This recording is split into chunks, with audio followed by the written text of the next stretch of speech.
Praise the Lord.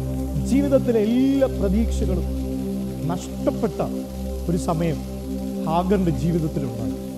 അവളുടെ കയ്യിലുണ്ടായിരുന്ന വെള്ളം തീർന്നു, കയ്യിലുണ്ടായിരുന്ന അപ്പക്കഷണങ്ങളും തീർന്നു. ബർശേബ മരുഭൂമിയിൽ തൻ്റെ കുഞ്ഞുമായിട്ട് ഒരു പ്രതീക്ഷകളുമില്ലാത്ത, ഒരു വഴിയുമില്ലാത്ത ഒരു സാഹചര്യത്തിൽ ഹാഗർ എത്തി. മരണം മാത്രമാണ് ഇനി തൻ്റെ മുമ്പിലുള്ളത് എന്ന് മനസ്സിലാക്കിയ തൻ്റെ കുഞ്ഞ് ഏതാനും നിമിഷങ്ങൾ കഴിയുമ്പോൾ മരണപ്പെട്ടു പോകുമെന്ന് മനസ്സിലാക്കിയ ഹാഗർ ആ ബർശേബ മരുഭൂമിയിൽ കണ്ണുനീരോടെ നിലവിളിക്കുവാൻ തുടങ്ങി. ആ കണ്ണുനീര് കാണുവാൻ ബർശേബ മരുഭൂമിയിൽ ആരുമില്ലായിരുന്നു.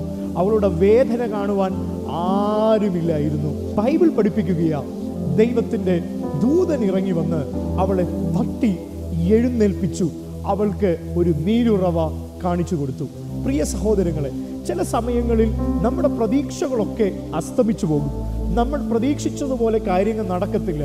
നമ്മെ സഹായിക്കുവാൻ ആരുമില്ലാത്ത, നമ്മെ സപ്പോർട്ട് ചെയ്യുവാൻ ആരുമില്ലാത്ത സാഹചര്യങ്ങളിൽ നാം എത്തപ്പെട്ടേക്കാം. പക്ഷേ ഒരു കാര്യം ഞാൻ പറയട്ടെ, കർത്താവിൽ ആശ്രയിക്കുവാൻ നമുക്ക് കഴിഞ്ഞാൽ ഏത് പ്രതിസന്ധിയുടെ നടുവിലും ഇറങ്ങി വന്ന് നിങ്ങളെ വിടുവിക്കുവാൻ, ഏത് ബർശേബ മരുഭൂമിയുടെ നടുവിലും നിങ്ങൾക്ക് വേണ്ടി ഒരു വഴി തുറന്നു തരുവാൻ നമ്മുടെ ദൈവം സർവശക്തനാണ്.